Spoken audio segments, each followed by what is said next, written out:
안녕하세요. 사연에 빠지다의 DJ 민영입니다. 오늘 사연자는 사랑과 전쟁에서 나올 법한 막장 드라마 속 주인공이 되었다는데요. 과연 어떤 사연인지 들어보시겠습니다. 오늘도 두 가지 사연이 준비되어 있는데요. 끝까지 들어주실 거죠? 그럼 바로 시작할게요. 구독과 좋아요 잊지 말고 꾹 눌러주세요. 안녕하세요. 저는 40대 남자입니다. 저는 최근 아주 거지 같은 일을 당했습니다. 아무리 생각해도 가슴이 답답하고 속이 상해서 잠도 제대로 잘 수가 없을 정도였어요. 사실은 최근 제가 아내와 이혼했습니다. 저는 아내를 정말 많이 사랑했어요. 대학 때 CC로 만나 연애만 10년이에요. 저의 20대를 몽땅 다 아내에게 바쳤다고 해도 과언이 아닙니다. 아내는 꿈이 선생님이었어요. 대학 때부터 임용고시를 보겠다고 해서 제가 그 뒷바라지를 다 했습니다. 저는 아내가 원하는 꿈을 꼭 이루게 해주고 싶었어요. 저와 아내는 대학 때부터 연애를 오래 해서 그런지 서로의 집안 사정까지 속속들이 다 알고 있었어요. 아내네 친정이 집안 사정이 넉넉하지 않아요. 아내는 항상 꿈을 접고 가족들을 위해 많은 걸 희생하고 살았다고 하더라고요. 아내는 항상 자신의 어린 시절 이야기를 하며 가난한 게 너무 싫었고 무능력한 아버지 때문에 힘들었다고 했습니다. 남들이 들으면 자식이 무슨 그런 소리를 하냐고 못됐다고 할 수도 있지만 저는 그렇게 생각하지 않았어요. 저는 아내가 이해됐습니다. 저도 넉넉하지 않은 집안에서 장남으로 자라면서 동생을 위해 많은 걸 희생하며 살았어요. 대학 때 외국으로 교환학생을 갈 기회도 있었는데 부모님이 절대 안 된다고 하셨어요. 전액 지원받고 갈 수 있는 거라 돈도 안 드는데도 부모님은 절대 안 된다고 하셨죠. 제가 교환학생으로 가버리면 지금 당장 아르바이트해서 부모님께 보내는 생활비도 못 보내고 취직도 늦어질 테니 절대 안 된다고 하셨어요. 그때는 부모님이 너무도 원망스러웠습니다. 대학도 원래 가고 싶었던 대학이 있었는데 그 대학은 학비가 비싸서 못 가고 전액 장학금을 받을 수 있는 대학으로 들어왔어요. 저는 살면서 부모님께 지원이라고는 한 푼도 받지 않고 오히려 생활비를 벌어다가 드리고 있는데요. 앞으로도 평생 부모님과 동생들을 챙기며 살아야 한다고 생각하니 답답하기만 했습니다. 그러던 중 아내를 만난 거예요. 저와 아내는 많이 닮았습니다. 둘 다 비슷한 가정 환경에서 힘들게 자라다 보니 생각하는 것도 비슷하고 통하는 게 많았어요. 그러다 보니 아내가 더 안쓰럽게 느껴져서 아내만은 자신의 꿈을 꼭 이루게 해주고 싶었습니다. 저는 집안 사정 때문에 원하지도 않는 회사에 입사했어요. 하루라도 빨리 취직해서 동생들 학비를 벌어야 했기 때문에 고민할 것도 없이 곧바로 일할 수 있는 회사로 들어가기 급급했죠. 저는 월급의 반을 부모님께 생활비로 보내고 남은 돈을 아내와 함께 생활비로 쓰며 아내가 공부할 수 있게 도와주었습니다. 제가 제일 사랑하는 아내라도 꿈을 이뤄서 행복해지는 모습을 보고 싶었거든요. 하지만 세상은 역시나 저의 편이 아니었습니다. 아내는 임용고시를 3번이나 떨어졌어요. 3년 동안 저와 함께 울기도 하고 웃기도 하며 열심히 준비했는데 꿈을 이루기가 쉽지 않더라고요. 저는 아내에게 한 번 더 도전해보라고 도와주겠다고 했지만 아내는 더는 그럴 수 없다고 했습니다. 자기한테 말 못했는데 사실 우리 엄마 아빠가 아주 난리 났어. 나더러 내 주제에 무슨 선생이냐고 하루라도 빨리 취직하래. 부모랑 동생들은 돈 버느라 잠도 못 자고 힘들게 사는데 나는 팔자 좋게 놀면서 공부한다고. 저는 한숨이 저절로 나왔습니다. 슬퍼하는 아내를 보고 있으면 꼭 저를 보는 것 같아서요. 저는 끝까지 아내를 말려보려고 했지만 소용없었습니다. 당시에 아내의 막내 동생이 고3이었는데 공부를 꽤 잘했어요. 의대도 갈 수 있는 성적인데 집에 돈이 없어서 고민하고 있다고 하더라고요. 아내는 본인의 꿈을 접고 동생이라도 꿈을 이룰 수 있게 돕겠다고 했습니다. 그러고는 곧바로 여기저기 면접을 보러 다녔어요. 그것 또한 쉽지 않았습니다. 대학 졸업하고 임용 준비하는 동안 나이는 먹었는데 경력이 없으니 취직이 쉽지 않더라고요. 그러다가 아내는 한 중소기업에 합격해서 입사하게 됐습니다. 근데 자기 합격한 회사 면접 봤을 때 사장이 좀 이상하다고 하지 않았어? 제 기억에 합격한 회사 면접 자리에 갔을 때 대표가 좀 이상한 사람이라고 들은 것 같은데 합격했다고 하니 좀 찝찝하더라고요. 회사가 작아서 그런지 대표도 젊은 사람인데 면접 자리에서 나 보자마자 키랑 몸무게를 물어보더니만 남자친구 있냐고 물어보더라고. 완전 양아치같이 생겼어. 그거 완전 또라이네. 면접 보는데 키랑 몸무게를 왜 물어봐? 그리고 남자친구는 도대체 왜 물어보는데? 그래서 자기는 남자친구 있다고 했어? 저는 내심 아내가 어떻게 대답했을지 궁금해서 물어봤습니다. 아니, 남자친구는 없고 결혼할 사람은 있다고 했지. 오, 잘했네, 잘했어. 그래도 뽑은 거 보면 완전히 또라이는 아닌 건가? 그래도 이 회사라도 붙어서 얼마나 다행이야. 내가 빨리 취직해야 우리도 빨리 결혼하지. 아내는 저와 만나는 동안 자주 결혼 이야기를 했습니다. 평소 가족들에게 기댈 수 없이 살다가 저와 있으면 마음도 편하고 너무 든든해서 하루라도 빨리 저와 부부가 되고 싶다고 입버릇처럼 말했어요. 저도 마찬가지였습니다. 평생 제 인생에 여자라고는 아내밖에 없었기 때문에 언제 하더라도 아내와 꼭 결혼하고 싶었어요. 그렇게 저와 아내는 결혼했습니다. 아내가 입사한 지 1년째 되는 날 둘이 손 꼭 잡고 구청에 가서 혼인신고만 했어요. 이미 아내가 임용고시 준비하면서 둘이 집을 합쳐 같이 살기도 했고 둘 다 집안 사정 뻔해서 식을 올리기는 힘들었거든요. 저는 아내에게 너무 미안해서 꼭 돈을 모아 식을 올리자고 했습니다. 하지만 아내는 괜찮다고 했어요. 결혼식이고 웨딩 촬영이고 다 필요 없고 저만 있으면 된다고 했습니다. 저는 아내의 그 말을 철석까지 믿었어요. 우리 두 사람은 운명이라고 믿었거든요. 그런데 결혼은 연애와 달랐습니다. 둘이서 좋아서 꽁냥거리면서 살 때와는 많은 것이 달라졌어요. 특히나 저나 아내나 둘 다 집안 사정이 좋지 않다 보니 매번 사건 사고가 끊이지 않았습니다. 한 번은 이런 적이 있었어요. 저희 아버지께서는 70이 다 되신 나이까지 공사 현장에서 노동자로 일하셨어요. 흔히들 막노동이라고 비하해서 말하지만 저는 그 말을 정말 싫어해요.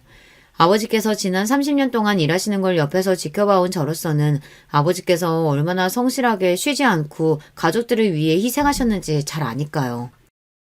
이제 저도 결혼해서 잘 살고 있고 동생들도 다 자기 목하면서 살고 있으니 어머니 수술하게 돼도 그 정도는 저희가 할 수 있어요. 그러니까 아버지까지 몸 상하시기 전에 좀 쉬세요. 에휴, 말도 마라. 내가 지금까지 너 장남이라고 평생을 부담 주고 미국도 못 가게 발목 잡았던 거 생각하면 아직도 눈물이 나. 그때 좀 힘들어도 참고 그냥 네가 하고 싶은 대로 하게 둘걸. 아휴, 젊어서 우리 장남 고생시킨 것만 생각하면 아버지가 미안해. 말년이 아버지가 너희 엄마 책임지고 잘 살 거니까 우리 걱정은 말고 너는 너대로 네 가정 꾸리고 행복하게 살아. 저는 아버지께서 모르시는 줄 알았습니다. 제가 얼마나 하고 싶은 게 많았었는지, 미국에 못 가게 돼서 얼마나 펑펑 울었는지 다 모르시는 줄 알았어요. 그런데 아버지도 다 알고 계셨더라고요. 자식 하고 싶은 거 못하게 하는 부모 마음도 찢어지셨을 텐데 그 마음도 모르고 내내 원망했던 제가 너무 죄송했습니다. 아니에요. 그때 그렇게 미국 안 가고 한국에 있어서 신영이도 만난 건데요, 뭐. 저는 후회 안 해요. 그때는 진심이었습니다. 미국을 못 가게 된 건 당연히 아쉬웠지만 만약 제가 그때 미국에 갔다면 지금의 아내를 만나지 못했을 거예요. 결혼도 하고 아내와 저도 직장에서 자리 잡고 있었으니 이제는 좀 살만해지나 보다 싶었던 때였습니다. 하늘도 무심하시지 저에게 또 고난을 주셨어요.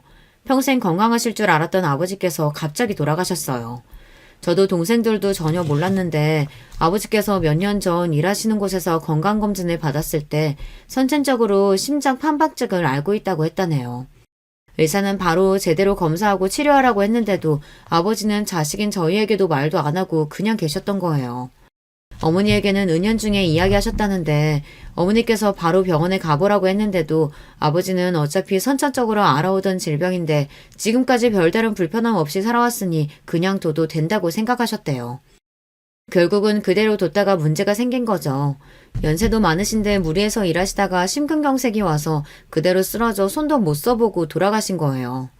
저는 어릴 때부터 이런 점이 너무 화가 나고 답답했습니다.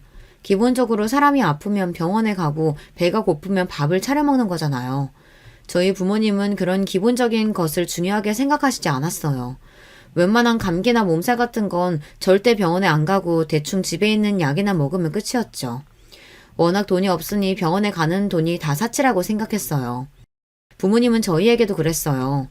동생이 한밤중에 열이 39도, 40도까지 오르는데도 응급실에 갈 돈이 없다고 물수건만 애 머리에 올려주셨죠.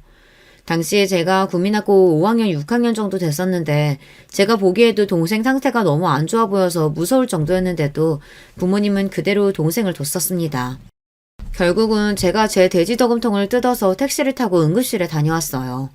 의사 선생님 말씀이 폐렴이라고 바로 입원해야 한다고 하더라고요. 그때 느낀 게 부모가 돈이 없으면 자식도 낳으면 안 되는 거구나 라고 생각이 들었습니다. 만약 그날 제가 동생을 데리고 응급실에 가지 않았다면 동생에게 큰 일이 생겼을 수도 있으니까요. 먹는 것도 마찬가지예요. 저는 부모님께서 하루 3끼를 꼬박 차려 드시는 걸 본 적이 없어요. 하루 2끼 챙겨 드시면 많이 드신 겁니다. 그것도 고작 밥에 김치에 반찬 한두 가지 꺼내 드시는 건데도 잘 안 드세요. 그러니 저나 동생은 외식이나 배달 같은 건 거의 먹어본 적이 없죠. 그래서 제가 중학교 때부터 아르바이트를 한 겁니다. 아버지 상황이 항상 안 좋다 보니 용돈은 뭐 받을 수도 없는 건 당연했어요. 그러다 보니 제 용돈은 제가 벌어야 했습니다. 그래도 중학교 때까지는 제가 번 돈으로 동생들 간식도 사주고 용돈도 줄 수 있었는데 고등학교에 들어가면서부터는 제가 아르바이트해서 번 돈도 일부는 아버지께 드려야 했어요. 어머니께서 큰 수술을 받아서 병원비로 달에 몇백씩 들어갔거든요. 지금만 생각해보면 아버지의 마음을 아예 이해 못하는 건 아니에요. 어머니께서 평생 심장병으로 아파서 매일 병원 신세를 졌었는데 당신까지 심장에 문제가 있어서 병원에 다니기 시작하면 자식들이 고생할 게 뻔하니 그냥 얘기하지 말자 싶으셨던 것 같기도 해요. 아무리 그래도 그렇지 어떻게 이렇게 허망하게 가실 수 있는지 모르겠어요. 아버지께서 그렇게 돌아가시는 바람에 자식인 저는 한참을 후회하며 마음 아파해야 했으니까요. 하지만 마음껏 힘들어할 수도 없었던 게 현실로 닥친 문제가 있었습니다. 바로 어머니였어요. 어머니께서 젊어서부터 여러 번의 수술과 병원 치료를 받으면서 몸이 좋지 않으셨어요. 기저귀도 차고 계셨고 거동도 쉽지 않아 휠체어 생활을 하십니다. 아버지가 계실 때는 아버지께서 일하시면서도 모든 간호를 다 하셨어요. 그런데 아버지께서 갑작스레 돌아가셨으니 어머니의 간호도 문제였죠. 남동생이 부모님 댁에서 같이 살고 있긴 했지만 아직 결혼도 안 한 젊은 남동생이 어머니를 모시기에는 무리가 있었습니다. 나도 한다고 하는데 내가 하는 게 엄마도 힘든가 봐. 씻겨준다고 해도 자꾸만 싫다고 하고 목욕 도우미 불러도 영 마땅치 않으니 자꾸 안 씻으려고 해. 기저귀는 뭐 말도 못하고. 저야 일찍이 본가에서 나와 살았으니 몰랐었는데 아버지께서 고생을 많이 하셨겠더라고요. 어머니께서 젊어서부터 투병 생활을 오래 하셔서 성격도 좀 예민하고 사람을 가리세요. 그런 분이 생판 모르는 남이나 남자인 아들들에게 자신의 수치스러운 부분을 보이기 싫어하셨죠. 저도 어떻게 해야 하나 고민하고 있었는데 동생이 철없는 소리를 하더라고요. 엄마 그냥 형이랑 형수가 모시고 살면 안 돼요? 형수는 같은 여자니까 좀 나을 거 아니에요. 순간 저도 너무 당황해서 말문이 턱하고 막히고 말았습니다. 남동생은 아직 나이도 어리고 결혼도 안 해서 뭘 너무 모르고 한 소리예요. 그런데 그 순간 아내가 정색을 했습니다. 그게 말이 돼요? 제가 딸도 아니고 며느리인데 어떻게 도련님보다 제가 편하실 수가 있어요. 당연히 자식이 더 편하죠. 그러니까요. 형도 있으니까 하나보다는 둘이 더 낫겠죠. 그만해. 진영이도 나도 둘 다 바쁜데 어머니를 어떻게 돌봐. 그리고 앞으로 애도 낳아야 하는데 당연히 말이 안 되지. 와, 형 대박이다. 이 상황에 아직 생기지도 않은 형 자식 걱정부터 하는 거야?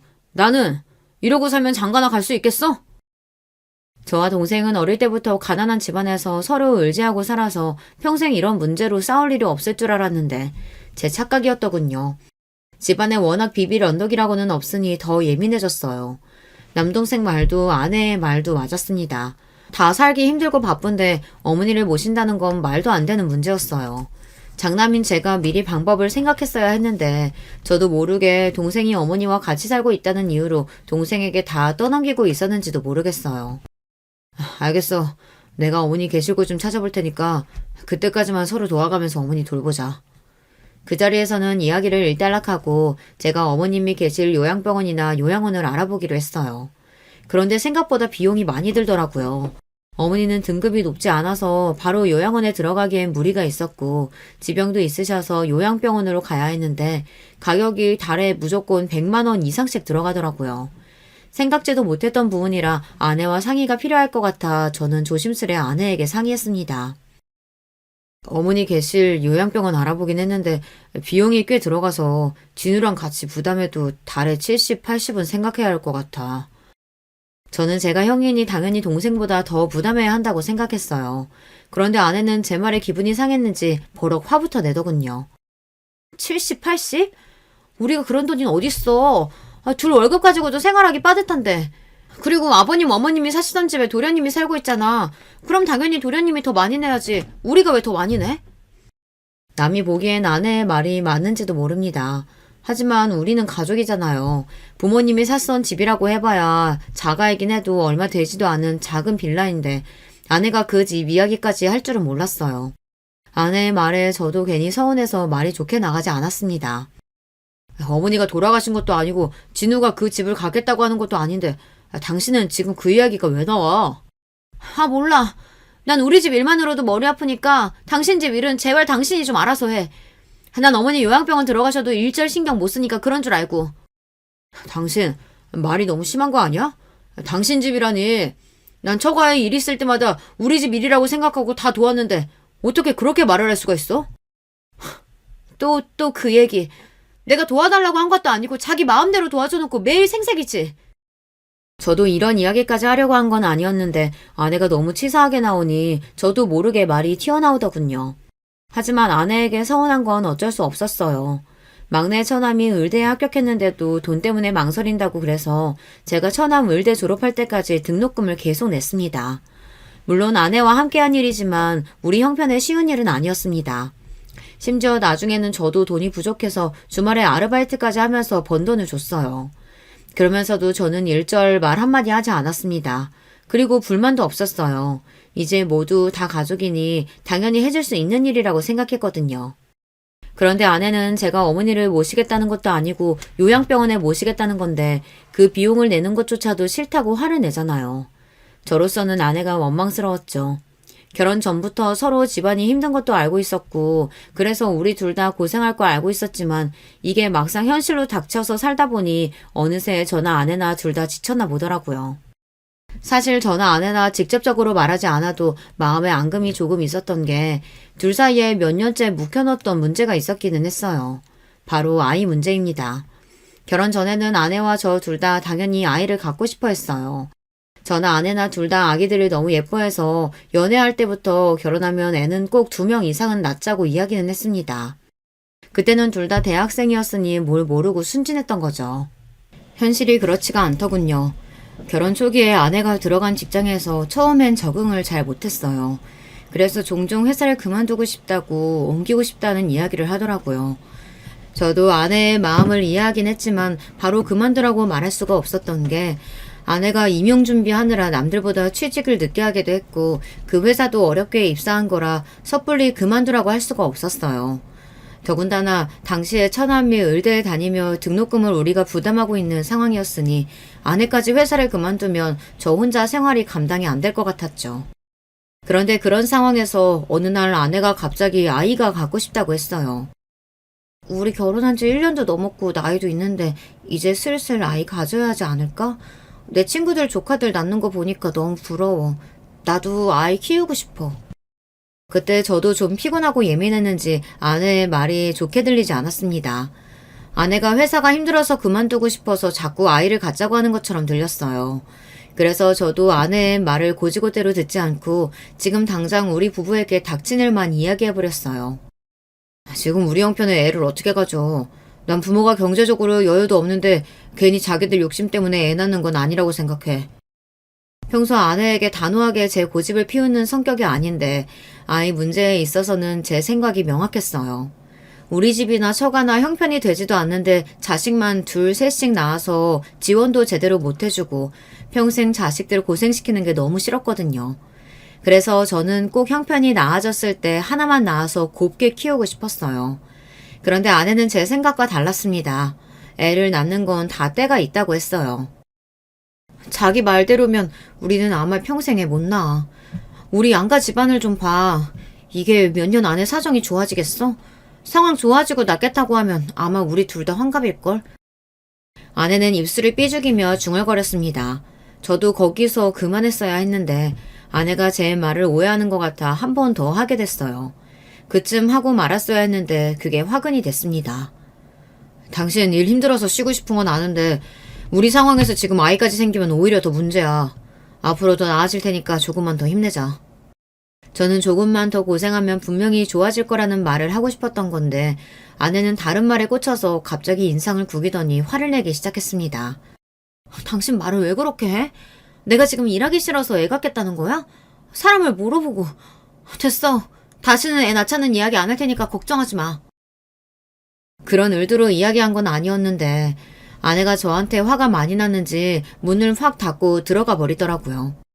그때 이후로 아내와 제 사이는 말로 표현하기 어렵지만 달라졌어요. 아내는 저에게 종종 이유도 없이 불만이 있는 사람처럼 짜증을 냈고 양가 다 상황은 나아질 기미가 보이지 않으니 당연히 아이 이야기는 누구도 꺼내지 않았습니다. 제가 이기적인 건지도 몰라요. 사실 저는 지금의 우리 상황이라면 아이를 낳고 싶지 않았습니다. 여기서 아이까지 생기면 우리 부부가 얼마나 힘들어질지 뻔히 보이니까요. 처가든 우리 집이든 형편이 어려워서 싫다기보다 현실이 이런 상황이니 내가 감당할 수 있을 정도로만 일을 벌이고 싶은 거예요. 저도 절대 아이가 낳기 싫은 건 아니었습니다. 저는 아내를 사랑하고 많이 아끼기에 아이 없이 아내와 둘만 살아도 좋아요. 제가 능력이 있어서 아내가 원하는 걸 다 하게 해주고 행복하게 해줄 수만 있다면 아이 없어도 저는 남은 인생은 아내에게 올인하고 살고 싶다는 마음뿐이었습니다. 그런데 이건 어디까지나 제 생각이었어요. 아내의 생각은 저와 달랐습니다. 아내는 나이가 들수록 점점 더 변해갔어요. 처음에 회사 생활을 너무 힘들어해서 걱정했었는데 어느새 아내는 그 회사에 다닌 지 5년이 넘었어요. 그리고 최근 대리로 승진하면서 아내가 많이 좋아했습니다. 지금까지 고생한 걸 보상받은 것 같아 너무 기쁘다고요. 아내의 승진에 저도 기분이 좋아서 그날은 아내가 좋아하는 케이크를 사서 집에 들어갔어요. 같이 파티를 하려고요. 그런데 아내는 12시가 넘을 때까지 집에 들어오지 않았습니다. 최근 회사 동료 몇 명과 친해졌다면서 자주 만나서 술도 먹고 놀고 오는 건 알고 있었는데 그래도 승진 파티를 하자고 제가 연락했는데도 연락도 없고 집에도 들어오지 않으니 기분이 좋지 않더라고요. 제가 몇 번이나 메시지를 보내고 전화를 했는데도 아내는 답이 없었습니다. 그러더니만 결국 새벽 2시가 넘어서야 술에 잔뜩 취해서 들어왔어요. 내가 승진 파티 하자고 메시지 보낸 거 못 봤어? 어디서 먹었길래 이렇게 늦게까지 먹었어? 택시 타고 들어온 거야? 메시지에 답도 없고 카드 내역을 봐도 택시를 타고 온 기록이 없길래 걱정돼서 물었어요. 그런데 아내는 갑자기 화를 내며 저에게 소리를 질렀습니다. 아, 시끄러. 회사 사람들이 승진 축하하자고 계속 마시라는데 그럼 어떡해. 그리고 사장님이 택시비 줘서 택시 타고 왔거든? 쪼잔하게 매일 택시 탔나 안 탔나 좀 물어보지 좀 마. 아니, 내가 언제 쪼잔하게 굴었다 그래. 매일 택시 탔나 안 탔나 물어보고 오랜만에 입은 옷 보면 샀냐고 자꾸 물어보고 그게 쪼잔한 거야. 내 돈으로 내가 택시 타고 옷 사는데 왜 자꾸 잔소리야? 저는 순간 기가 막혀서 어안이 다 벙벙했습니다. 회사에서부터 여자 혼자 택시 타고 오는 게 걱정돼서 물은 건데 아내는 제가 택시비를 썼다고 잔소리하는 것처럼 들렸나 봐요. 옷도 그래요. 처음 보는 옷 같아서 예쁘다고 관심을 보인 건데 그게 또 옷 샀냐고 물어보는 것처럼 들렸나 봐요. 아내가 술에 잔뜩 취해서까지 그 정도로 이야기를 하니 그동안 제가 아내를 돈 가지고 힘들게 했나 하는 생각이 들더군요. 그날은 아내도 기분이 좋아서 한잔 한 거니 제가 더 이야기하면 안 될 것 같아 넘어갔습니다. 우리는 부부고 가족이니 아무 때나 축하하면 되니까요. 그런데 저희는 결국 아내 승진 파티를 하지 못했습니다. 아내는 대리로 승진하고 나서 전보다 더 바빠졌거든요. 같은 직장인인 제가 이상하다고 느껴질 정도로 아내는 바빴어요. 거의 매일 야근에 주말에도 일이 있다고 회사에 출근했습니다. 그리고 더 이상한 건 아내의 카드 기록이에요. 이상하리만큼 카드를 쓴 내용이 없어요. 더군다나 지하철을 타고 다니는 아내가 교통비도 전보다 절반밖에 나오지 않았죠. 저는 아무래도 의아해서 아내에게 카드값이 왜 이렇게 조금 나오냐고 괜히 돈 걱정하느라 안 쓰는 거냐고 물었어요. 저는 아내 걱정이 돼서 물은 건데 그날도 아내는 예민한 얼굴로 오히려 짜증을 내더군요. 아 정말 당신 요즘 왜 이렇게 귀찮게 꼬치꼬치 물어봐? 회사 동료 중에 차 산 사람이 있어서 근처까지 데려와줘서 지하철 안 타서 그래. 진짜 별걸 다 물어보네. 부부끼리 물어볼 수도 있지 왜 그렇게 짜증을 내? 아 몰라. 나 요즘 회사 일 많아서 피곤하고 예민하니까 자꾸 건들지 마. 제가 무슨 이야기를 할 때마다 아내는 회사 핑계를 댔습니다. 대리되고 나서 일이 많아져서 예민하다고요. 아내의 행동이 전과는 달라진 게 저는 내내 신경이 쓰였어요. 여자의 촉만 무서운 게 아닙니다. 남자 촉도 무시 못해요. 최근 아내가 하고 다니는 짓이 아무래도 이상하더니만 역시나 아내는 저에게 숨기는 게 있었어요. 글쎄, 불륜 현장을 저에게 딱 걸리고 말았습니다. 최근 들어 회식도 많고 야근도 많아지더니만 그 직장을 5년 넘게 다니는 동안 한 번도 없었던 야유회에 간다고 하더라고요. 지금까지 5년 넘게 한 번도 야유회 같은 거 간 적 없었잖아. 갑자기 웬 야유회? 어디로 가는데? 저는 아무래도 최근 아내의 행동이 이상한 점이 많아 꼬치꼬치 울었어요. 그러자 아내는 제 말이 귀찮다는 듯 미간을 확 구기더라고요. 지난 5년 동안은 일반 사원이었고 나 대리로 승진했잖아. 대리 이상급만 가는 야유회야. 사장님의 별장으로 가는 거라 사장님도 오신대. 저도 직장 생활을 10년 가까이 했지만 대리급 이상만 가는 야유회라는 건 생전 처음 들어봅니다. 무슨 대단한 프로젝트가 있는 것도 아니고 직원 20명도 안 되는 작은 회사에서 아무래도 이상했죠. 아무리 그래도 그렇지 주말까지 끼고 4일은 너무 긴 거 아니야? 직원도 별로 없는 회사에서 굳이 여름 휴가도 아니고. 저는 아무래도 찝찝하다 보니 자꾸만 혼자 중얼거리게 됐습니다. 어느 회사가 야유회를 주말까지 껴서 4일이나 가나 해서요. 지금 우리 회사 작다고 무시하는 거야? 사장님이 큰맘 먹고 승진한 직원들이랑 단합하고 싶으시다는데 그럼 어떡해. 나라고 뭐 노인네들이랑 가고 싶은 줄 알아? 나도 가면 상사들 챙기느라 힘들어. 제 말이 거슬렸는지 아내는 인상을 구기면서 소리를 버럭 질렀습니다. 그 모습을 보니 제가 괜한 상상을 하고 아내를 의심했나 싶었어요.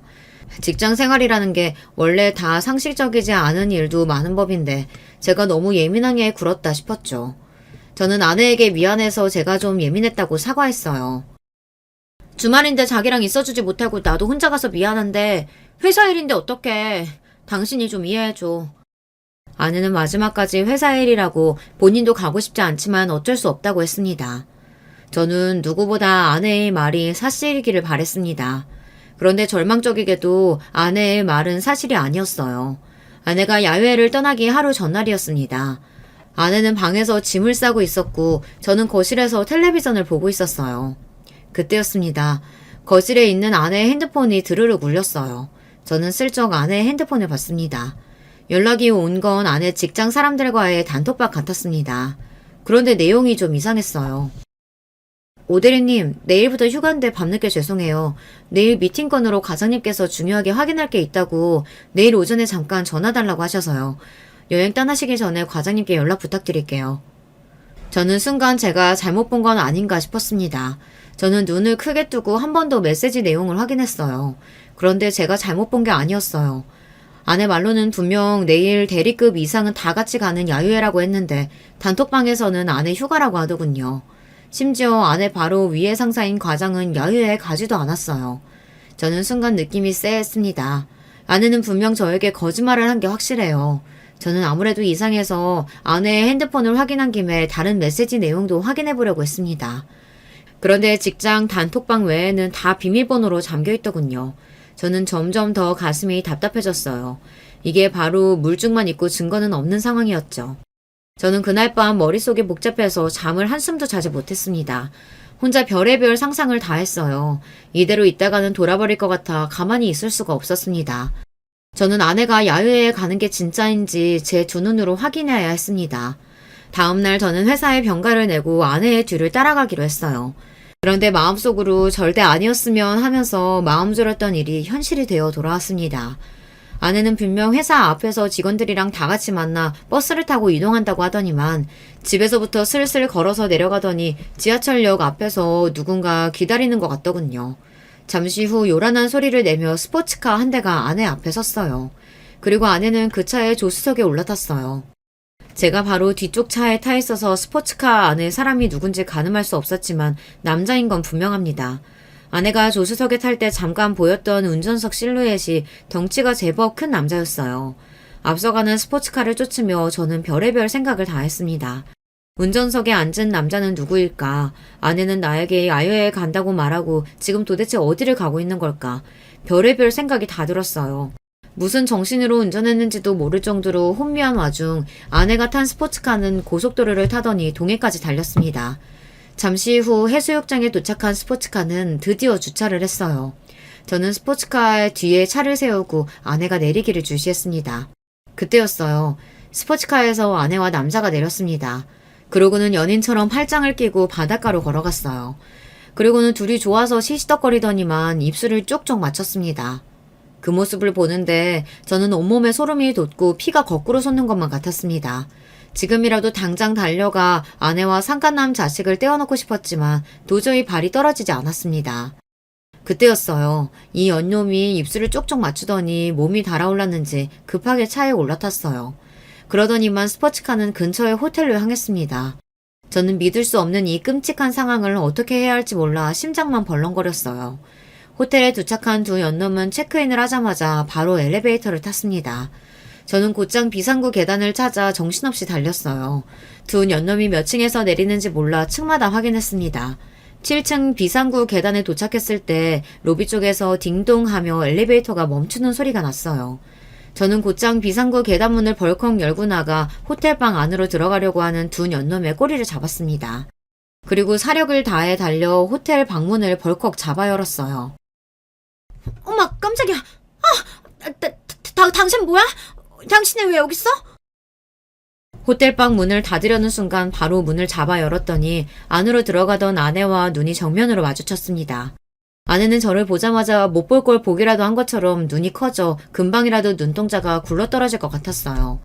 그 순간 아내보다 먼저 호텔방 문 안으로 들어갔던 상간남도 놀라서 나오더군요. 그러더니 한다는 소리가 기가 막혔어요. 너 이 자식 뭐야? 뭔데 남의 방에 그여 들어와? 내가 누구냐고? 이 여자 남편이다, 이 자식아. 상간남의 뻔뻔한 모습에 눈이 돌아버린 저는 그대로 상간남에게 달려들어 주먹으로 얼굴을 세게 가격했어요. 온 힘을 다해 때렸더니 상간남은 그대로 바닥에 쓰러지더군요. 당신 뭐 하는 거야? 사장님 괜찮으세요? 아내는 그 순간 바닥에 넘어진 상간남에게 달려가더니 사장님 어쩌고 하면서 괜찮냐고 묻더군요. 아내의 입에서 흘러나온 사장님이라는 소리에 저는 저절로 얼굴이 구겨졌어요. 사장님? 이 새끼가 당신 회사 사장님이라고? 충격 그 자체였습니다. 아내와 바닷가에서 서로 부둥켜 안고 뽀뽀를 하고 호텔 방까지 같이 들어온 남자가 다름 아닌 아내가 다니는 직장의 사장 새끼라네요. 이 사람이 당신 지금 누구 얼굴 가격한 줄 알아? 내가 대림출반 사직이라고! 어디 감히 내 얼굴에 손을 대? 원래 바람 피우는 놈들은 다 이렇게 뻔뻔한 걸까요? 지가 남의 마누라 데리고 호텔방에 들어가 걸린 주제에 오히려 큰 소리를 치더군요. 덕분에 다른 방에 있던 손님들까지 다 나와서 오리를 구경했어요. 그래, 너 말 잘했다. 잘나신 대림출판 사장님께서 자기 회사 여직원을 데리고 호텔방에 와? 그것도 유부녀를?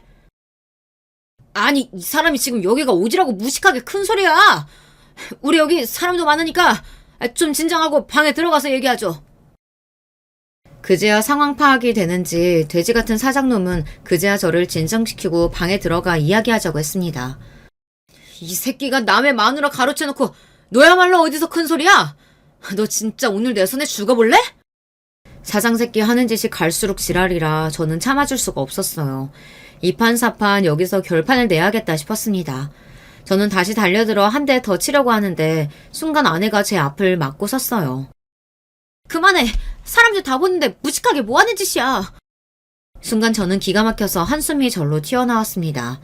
아내가 이렇게 뻔뻔한 여자인 줄은 꿈에도 몰랐어요. 바람 피우는 장면을 딱 걸리고도 쪽팔린 줄을 몰랐죠. 뭐? 남편한테 거짓말하고 호텔방에 바람 피우러 온 주제 무식? 당신이야말로 정신 나간 거 아니야? 순간 이 여자가 정말 어젯밤까지 저와 한 입을 덮고 잔 여자가 맞나 싶더군요. 참, 꼴의 남편이라고.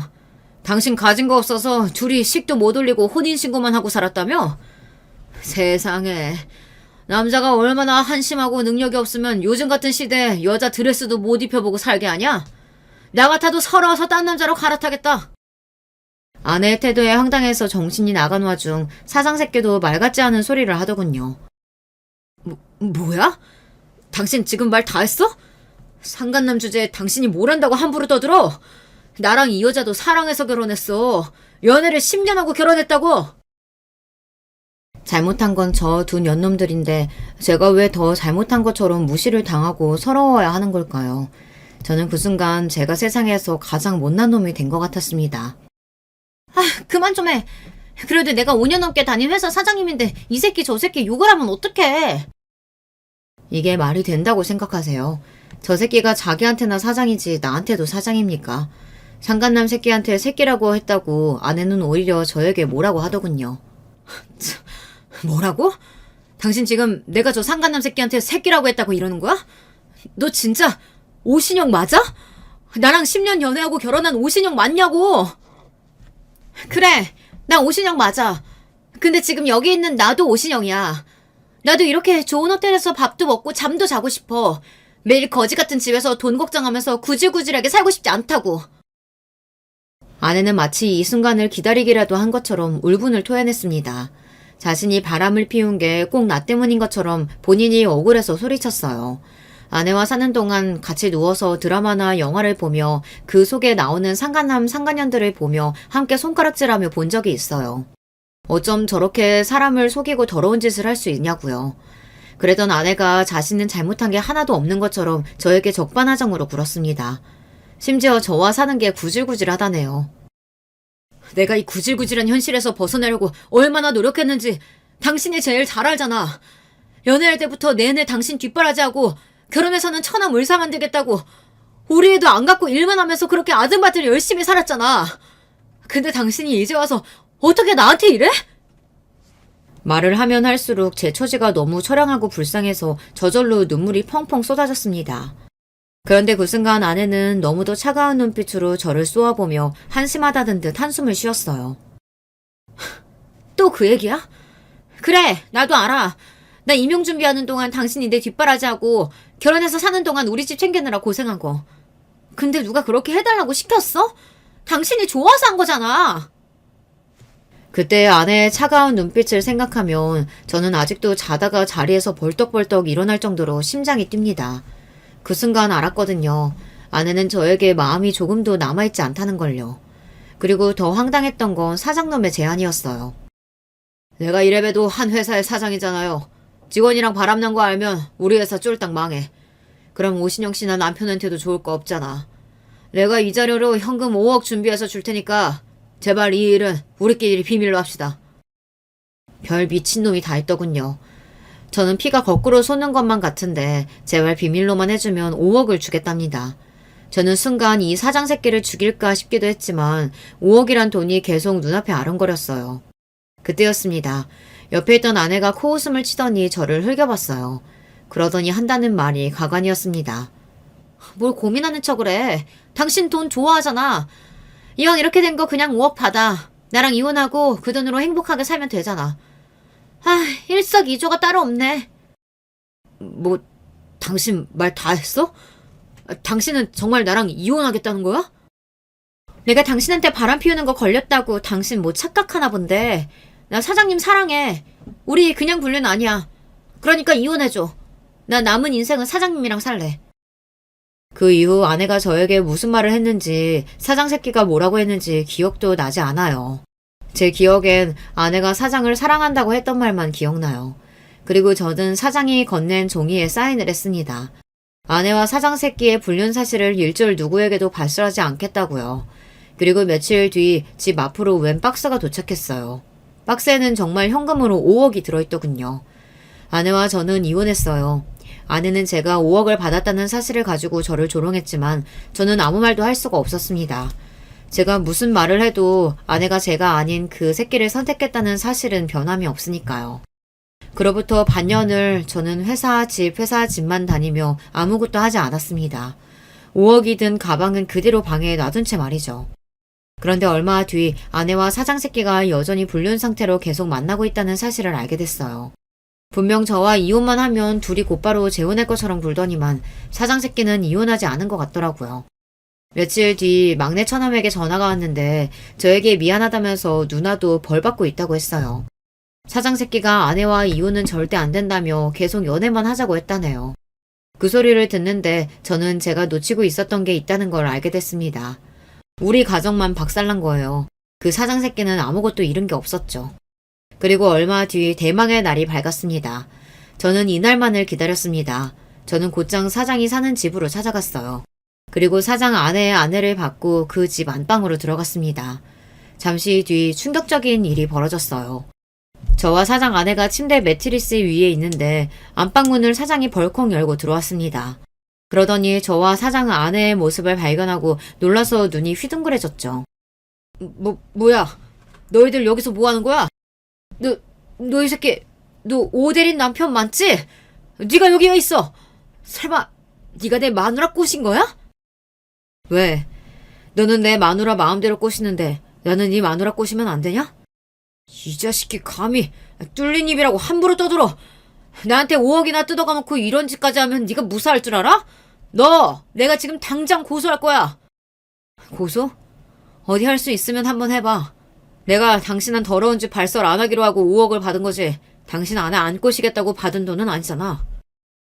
그랬습니다. 제가 사장 새끼와 아내의 불륜 사실을 어디서도 발설 안 하겠다고 했지 다른 걸 약속한 건 아니니까요. 그때였어요. 그때까지도 얌전히 입을 닫고 있던 사장 아내가 갑자기 자리에서 벌떡 일어나더니 사장에게 달려들었어요. 그러더니 말도 안 되는 일이 벌어졌습니다.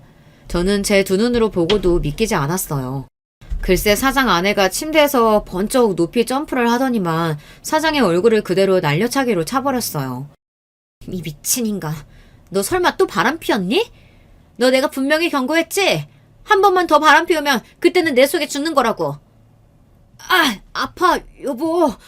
여보, 내 말 좀 들어봐. 이게 어떻게 된 일이냐면, 듣긴 뭘 들어. 딱 보니까 이 아저씨가 당신 상간녀 남편이구만. 이 더러운 인간이 이제 하나하나 유부녀까지 건드려? 너 미친 거 아니야? 사장 새끼는 찌질해도 너무 찌질했습니다. 알고 보니 이 새끼가 바람을 피운 게 제 아내가 처음이 아니더라고요.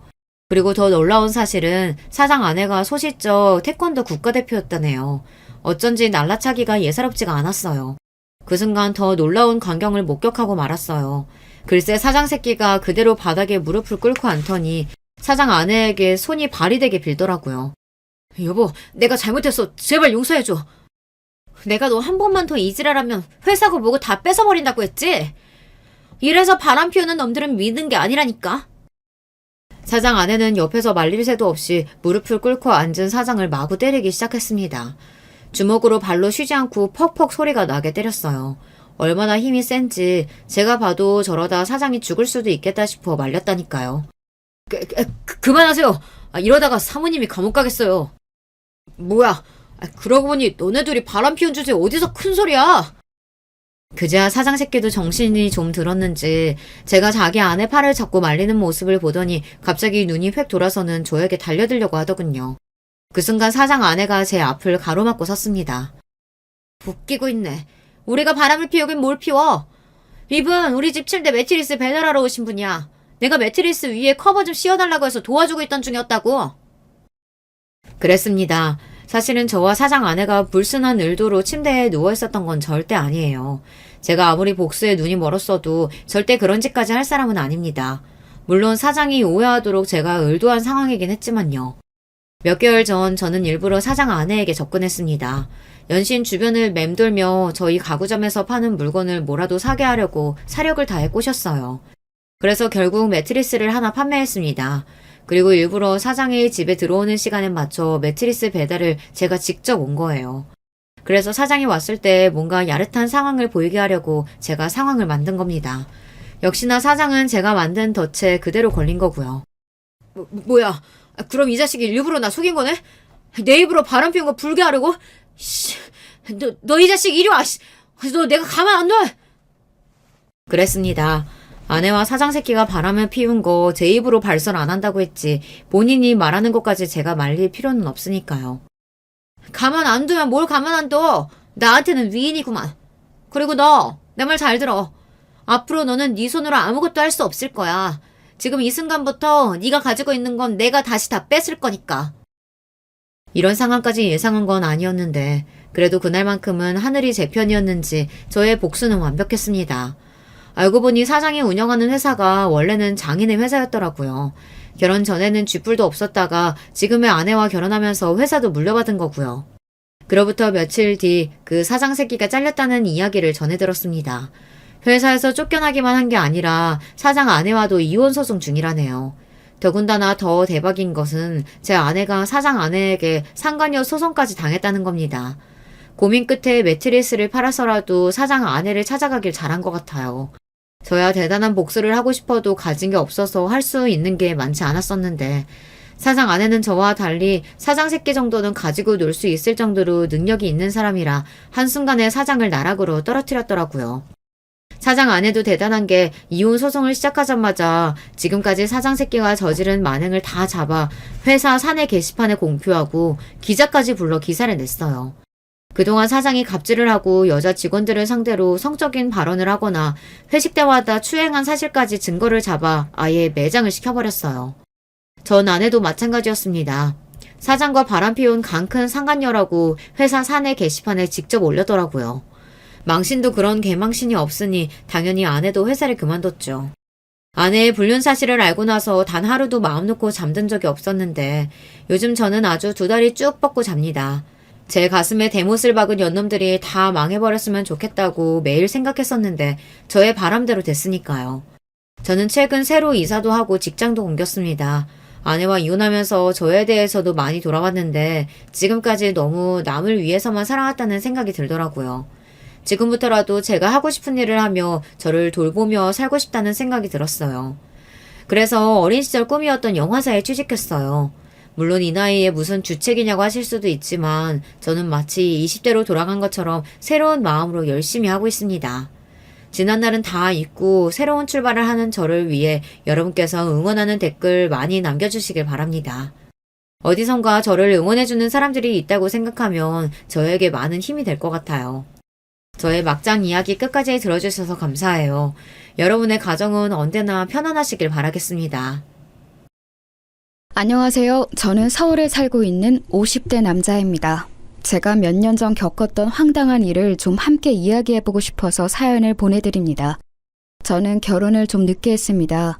딱 40살 때 결혼을 했는데 좀 사정이 있었죠.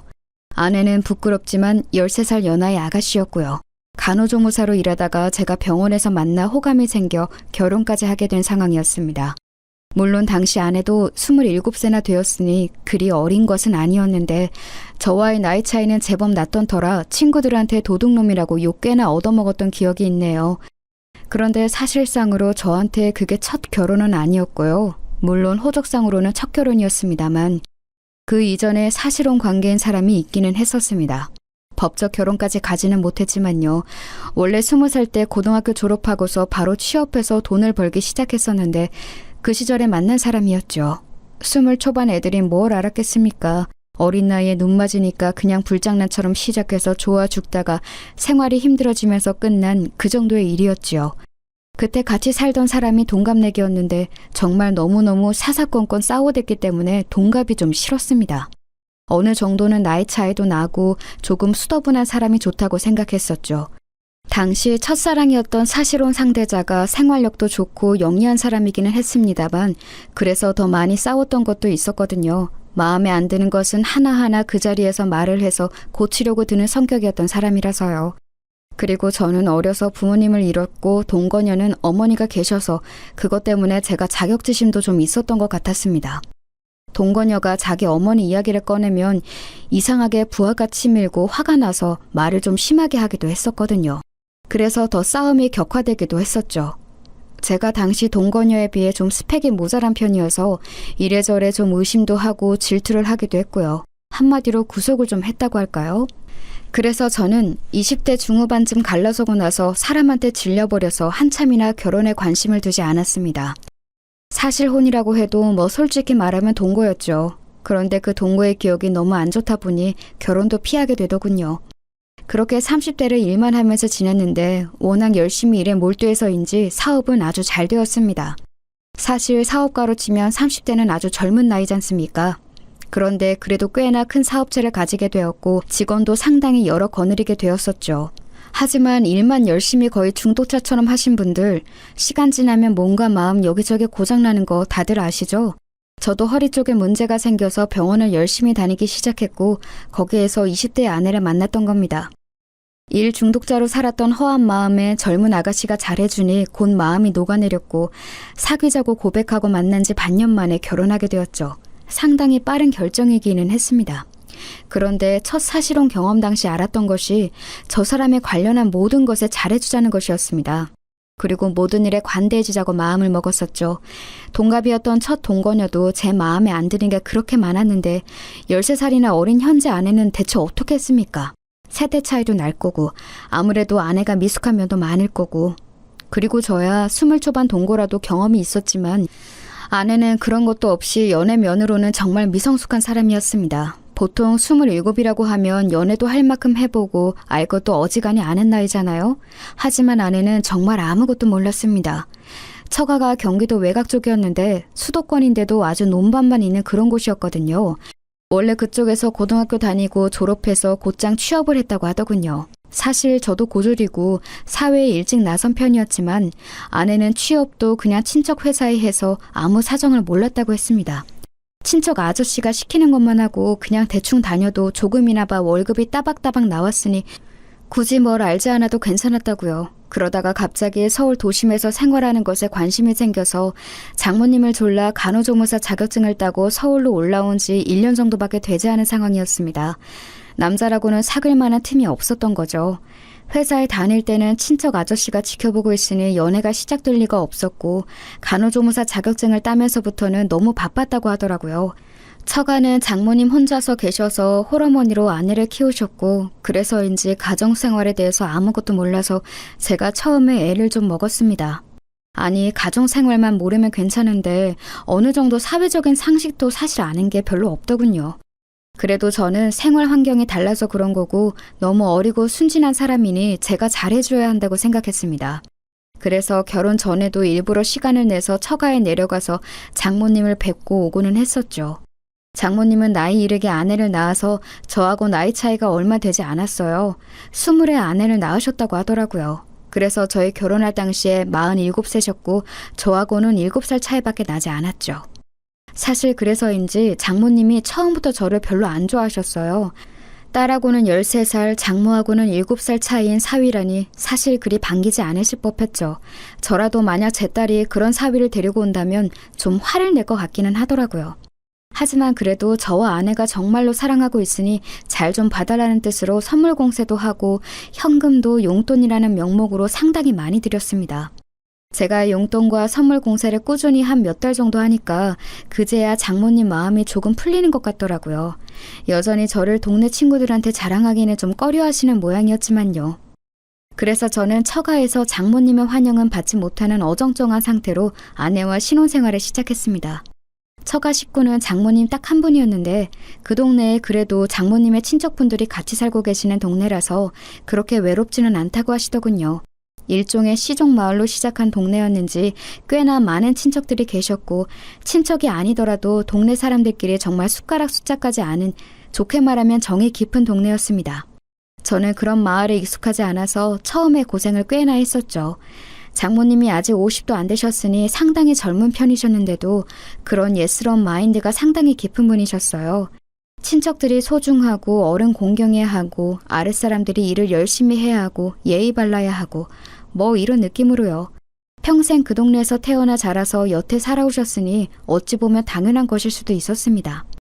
장인어른은 아주 젊은 때 돌아가셨는데 이야기를 들어보니 어쩌다 이 마을에 들렀다가 인연이 되어 눌러앉아 부부가 되었다고 하시더군요. 그 동네에는 아내의 외삼촌이며 외사촌들이 마구 섞여서 살고 있어서 그 동네에 인사 다니는 것만 해도 하루 종일이 걸렸습니다. 어린 시절 같이 놀던 친구들도 여전히 거기 사는 사람들도 있었고 반면 서울로 올라와서 일을 하고 있는 이들도 있었죠. 처음에 제가 내려갔을 때 나이 차이 많이 나는 신랑감을 데려왔다고 소문이 나서 저한테 적개심을 보이는 사람들도 꽤 있었습니다. 결국은 제가 마음을 열고 관대하게 선물을 베풀고 먹을 것도 많이 나눠주면서 마음을 얻어야 했는데요. 처음 저희가 같이 처가로 내려갔을 때 그 동네 외사촌들과 친구들이 전부 몰려왔습니다. 그때 다들 좀 적대적인 편이었죠. 친구 한 명은 노골적으로 아저씨라고 부르면서 저를 비꼬기도 했어요. 그런데 사실 겉만으로 봐도 제가 아저씨이긴 해서 그다지 화도 안 났습니다. 그 친구는 남자였는데 제가 다 듣는 곳에서 아내한테 그러더군요. 야, 너는 냄새에 되게 둔감한 거 봐? 무슨 소리야? 아니, 나이 차이 많이 나면 냄새 안 나? 난 우리 삼촌도 냄새 나던데 신기하네. 그 친구는 제 쪽을 흘끔거리며 보면서 그렇게 비웃고하대더군요. 아내는 무슨 그런 소리를 하냐면서 한숨을 쉬었지만 친구는 어깨만 으쓱하고 저를 비아냥대는 눈빛으로 쏘아 보였습니다. 그리고 나이 차이 많이 나면 남편이 바람도 잘 핀다더라. 괜찮은 거야? 난 바람 피는 사람이 제일 싫더라. 신이 없고 더러운 게 싫어. 그럴 일 없어. 아내가 단칼에 잘랐지만 저도 처음에는 좀 울컥하고 화가 났었죠. 사람이니 당연한 일 아니겠습니까? 하지만 며칠 처가에 머물면서 그리고 그 후에도 반복적으로 처가에 내려가 잘 지내보려고 노력하면서 이들은 그냥 제가 마음에 안 들었던 것일 뿐 나쁜 사람들은 아니라는 확신이 들더군요. 그래서 제가 같이 낚시도 가고 도시에서 이런저런 선물도 사다 주고 하다 보니 마을 내 친척과 친구들이 거의 대다수가 마음이 풀린 듯한 눈치였습니다. 다만 아내한테 냄새에 운운했던 그 친구는 제법 오래 저한테 앙심을 품고 있는 것 같았어요. 저한테야 그 친구도 정말 띠동갑도 넘는 아주 어린 친구였으니 저는 인내심을 가지고 천천히 기다리면 될 거라고 여겼습니다. 그러던 중 결혼한 지 아마 1년 정도 지났을 때일 겁니다. 아내가 어렵사리 저한테 말을 꺼내더군요. 여보, 혹시 당신 공장에 자리 있어요?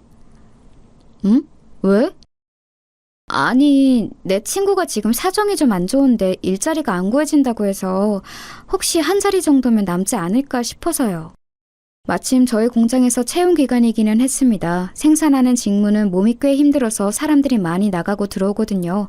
저야 뭐 손해볼 일이 아니라서 그 친구를 오라고 했습니다. 어떤 친구인지는 몰랐지만요.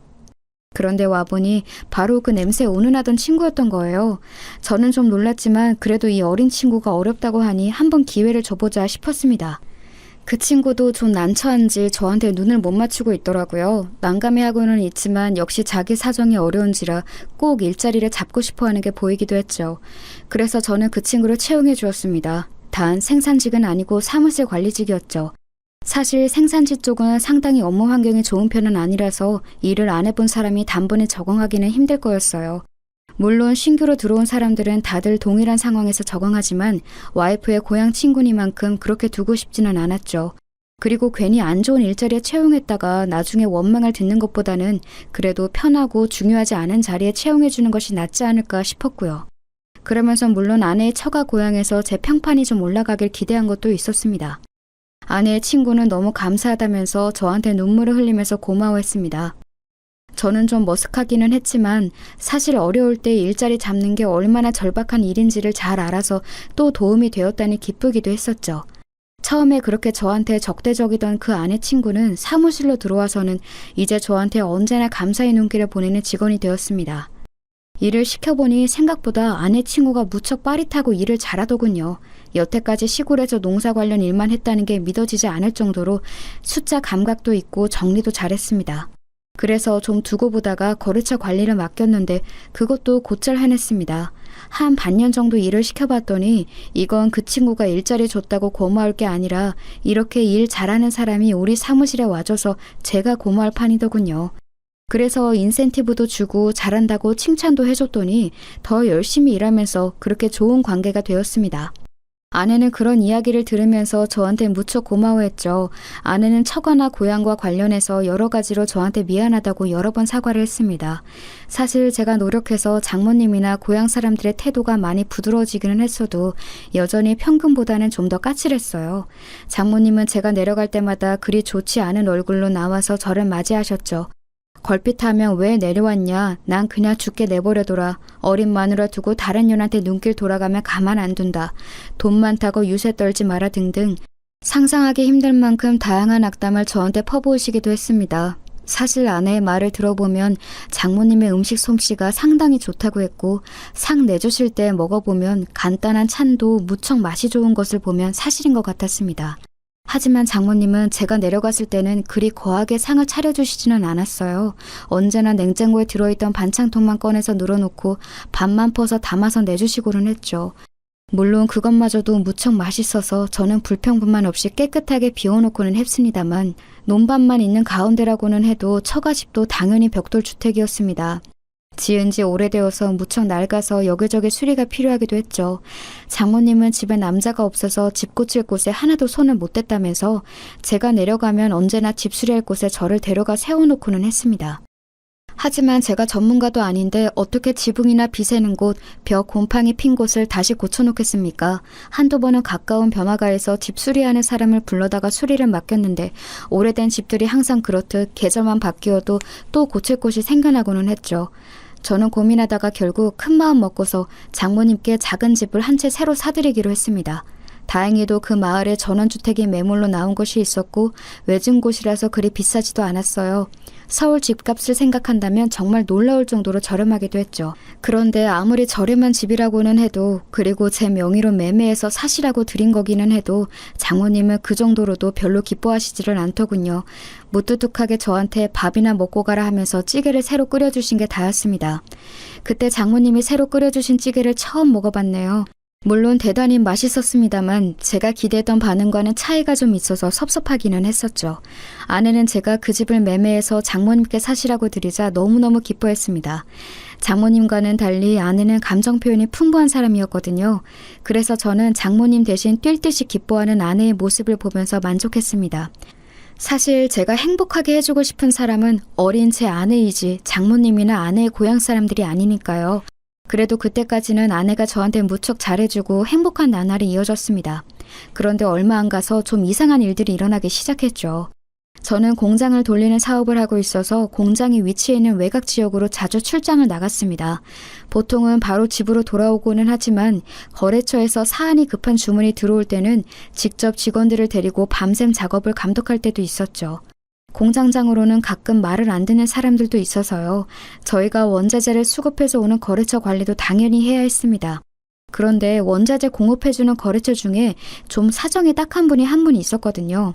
그분은 법인도 아니고 개인 사업자였는데 원래는 개인 사업자하고 불안정해서 가능하면 거래 안 하려고 하는데 그분이 약간 집안 사정도 힘드시고 아내도 사별했다고 해서 제가 안타까운 마음에 좋은 가격으로 거래를 하고 있었습니다. 거래처 그분은 절 만나면 언제나 무척 고마워하면서 허리를 숙였고 힘든 사정에도 열심히 일하시는 그분이 안타까워져서 저는 언제나 밥과 술을 사면서 같이 이야기꽃을 피우고는 했거든요. 그분하고는 그래서 거의 친구처럼 지내고 있었습니다. 나이도 거의 비슷했고요. 그 거래처하고는 같이 술을 마시면 항상 시간이 늦어져서 공장에서 자고 가는 일도 부지기수였어요. 그런데 그렇게 제가 공장에서 자고 집에 들어가던 어느 날이었습니다. 원래는 제가 그 다음 날도 공장에서 일하고서 오후 늦게쯤 들어가는 게 보통이었습니다만 그날은 어쩐지 너무 피곤하고 목도 아파서 곧장 집으로 향했어요. 그러니까 오전 중에 집에 들어가게 된 거였죠. 아내가 저를 보고 놀라겠지 하면서 아파트 입구 쪽으로 차를 몰 때였습니다. 그때 아내가 핸드폰으로 통화를 하면서 제 쪽으로 걸어오더라고요. 차 창문은 열려있고 당연히 아내가 저를 알아볼 줄 알았는데 통화에 집중한 나머지 제 차를 알아보지 못한 채로 가까이 다가왔습니다. 저는 아내를 놀래켜주려고 팔을 잡으려 준비하고 있었는데 아내의 통화 소리를 듣고 잠시 귀를 의심했죠. 자기야, 괜찮다니까 왜 그래요? 별로 그런 거 아니야. 아유, 사랑하지 그럼. 아내 입에서 나오는 자기야 사랑한다는 말에 저는 잠깐 굳었습니다. 뭘 그런 걸 걱정해. 아우, 남편 걱정하지 마요. 아내는 제가 가까이에서 듣고 있다는 것도 까맣게 모른 채 통화에 열중하면서 걸어갔죠. 자기, 사랑한다, 남편, 걱정. 대체 누구와 통화를 하기에 저런 말을 하는 건지 알 수가 없었습니다. 저는 망설이다가 아내가 저만치 걸어간 이후에 차를 지하주차장에 넣은 후 차 안에 앉아서 잠시 멍하니 생각했습니다. 설마 불륜일까? 그렇게 생각하고 싶지는 않았습니다.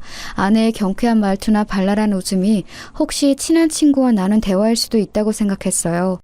하지만 또 다른 방면으로는 이게 분명히 불륜이라는 강렬한 확신 역시 들었죠. 원래 그런 일 앞에서는 예감이 들고는 하잖아요. 그런 확신에 가까운 예감이 찾아오더군요. 저는 그래서 그날 오후 시간에 맞춰서 집으로 들어갔습니다. 평상시와 마찬가지였죠. 일부러 제가 아내가 나가는 것을 봤다는 것도 말하지 않았고 평소 공장에서 외근했다가 들어가는 것처럼 꾸몄습니다. 아내는 아무것도 모른 채로 저한테 수고했다고 하면서 얼른 음식을 만들어 식사를 차려주었죠. 아내가 방긋방긋 웃으면서 제 앞에서 종알거리며 이야기를 하는데도 집중이 되질 않을 정도였어요. 그 사이 외출을 하고 돌아온 게 틀림없는 아내는 밖에 나갈 때와는 완전히 다른 편한 옷을 입고 있었습니다. 나갈 때 제가 봤던 옷은 몸에 상당히 달라붙는 원피스였죠. 화장도 곱게 한 상태였는데 다녀와서 씻은 것인지 지금은 얼굴에도 화장기가 전혀 없는 민낯이었습니다. 저는 억지로 웃으면서 평상시에 저를 연기했습니다. 그리고 그 후로 쭉 의심이 가는 일은 없는지 아내의 동태를 살폈죠. 솔직히 한번 의심이 가니 걸리는 게 한두 가지가 아니더군요. 아내는 제가 오후에 전화하며 받지 않는 일이 잦았습니다. 평상시 저한테는 오후 그 시간에 낮잠을 많이 잔다고 전화해봤자 못 받는다고 하더군요. 제가 아내의 그 통화 내용을 듣기 전에는 당연히 믿었었죠. 실제로도 아내는 아침에도 일찍 일어나는 것을 힘들어할 정도로 잠도 많고 몸도 약한 사람이었으니까요. 저와 주말에 있을 때에도 오후 시간에는 잠을 자는 경우가 많았고 그럴 때 깨우며 몹시 힘들어했어요. 당연히 평일 오후에도 잠을 자거나 샤워하는 거라고 여겼었죠. 하지만 그 통화를 듣고 난 이후에는 분명히 이 여자가 다른 짓을 하고 있다고 의심이 가기 시작하는 겁니다. 그것만이 아니었습니다. 아내는 간혹 상당히 가격이 나가는 옷이나 보석, 가방을 사달라고 조르는 경우가 있었습니다. 그런 옷이나 반지, 팔찌 같은 것을 사주고 나면 제 앞에서 한 번 입어 보이면서 재롱을 떨고는 했죠. 어린 아내가 그렇게 제 앞에서 웃어주는 것이 그저 기뻐서 저는 바보처럼 입만 해 벌리고 있고는 했고요.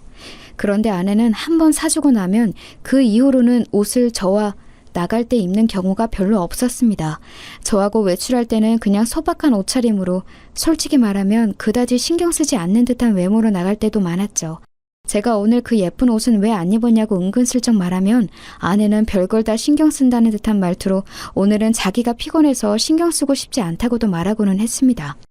그런데 그 옷이나 보석류를 저 없을 때 혼자 외출할 때는 잘도 걸치고 나가는 것 같더군요. 아내는 교회를 다녔는데 동네에서 교회 아주머니를 뵈면 그 아주머니가 그렇게 칭찬을 했어요. 아내가 너무 미인이고 너무 멋쟁이라면서요. 그래서 제가 슬쩍 물어보면 제가 사줬던 그 비싼 옷이나 가방, 보석류를 전부 혼자 나갈 때 착용하고 나갔다는 겁니다. 동네에서 외출하는 아내를 볼 때마다 그렇게 예쁘게 차려입고 나간다고요. 교회 아주머니는 그러면서 항상 감탄했죠. 아니 근데 참 자기네 와이프는 바빠. 항상 어딘가 외출하면서 나가더라고. 화장도 너무너무 곱게 하고. 아유 아직 나이가 어려서 그런지 너무 예뻐.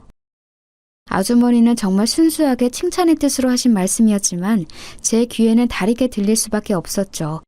저하고 나갈 때는 화장 하나 하는 것도 귀찮다고 했던 사람이 혼자 외출할 때는 갑자기 온갖 옷이며 치장을 다 하고서 나간다는 건 어딘가 이상한 일 아니겠습니까? 그러면서 저도 점차 집에 들어가기 싫어져서 공장에서 머무는 시간이 길어졌습니다. 공장 뒤에 딸린 방에서 자는 일이 잦아졌는데 아내는 처음에는 그런 제게 불평하는 척이라도 하더니 점차 그런 일도 없어지더군요. 도리어 먼저 오늘 자고 와? 미리 말해줘. 저녁 준비할지 안 할지 정하게 라고 하면서 물어보기까지 했습니다. 사실 아내의 식사 준비에 대해서도 할 말이 많은데요. 아내는 결혼 후 얼마간은 정말 열과 성을 다해서 식사를 준비해주고는 했습니다. 하지만 시간이 지나면서 점점 더 부실해지기 시작해서 나중에는 햇반에 스팸 구운 것, 김치와 김 정도만 올라오는 경우도 많았죠. 하지만 저는 어쨌든 아내도 자기 생활이 있을 거라고 여겨서 문제 삼지 않았습니다. 아내도 일하기 싫을 때가 있을 거고 가정주부이니만큼 자기가 알아서 스케줄 조절을 하고 싶을 테니까요. 얼마 지나면 다시 잘해주겠지 하고 기대하면서 그냥 아무 말도 하지 않고 나와서 밥을 사 먹고는 했습니다. 그런데 이제는 아예 제가 집에 안 들어가는 것을 좋아하는 눈치더군요. 저도 한껏 경계하면서 의심하던 시기였기 때문에 이제 아내의 분위기를 전부 알고 있었습니다. 솔직히 공장 방에서 자면서도 고민이 너무 많이 되더군요. 대체 이 상황을 어떻게 타개해야 할지 아내의 불륜이 확실한 것 같은데 그 정황을 어디서부터 어떻게 캐리해야 할지 알 수가 없었습니다. 대뜸 아내한테 대놓고 너 남자 만나지? 라고 묻는다고 해서 술술 털어놓을 리가 없지 않겠습니까? 평범한 생활을 하던 사람이 갑자기 미행이나 신문기술이 생길 리도 없고요. 정말 한참이나 고민하면서 거의 한 달 이상 공장에서 생활하다시피 하던 중 공장 사무실 직원이 저한테 좀 걱정을 하더군요. 바로 아내의 그 고향 친구였습니다. 사장님, 진짜 걱정돼서 엿듣는 건데 괜찮으신 거죠? 그 친구 역시 공장 방에서 자주 자고 가고는 했습니다. 공장에서는 식사 시간에 아주머니가 식사를 해주셨는데 저녁밥을 거기에서 먹고 야근하고서 잠까지 자고 가는 일이 잦았던 거였죠. 그러다 보니 제가 매일 밤 어두운 얼굴로 한숨을 쉬면서 혼자 술을 마시고 자는 일도 다 알았습니다.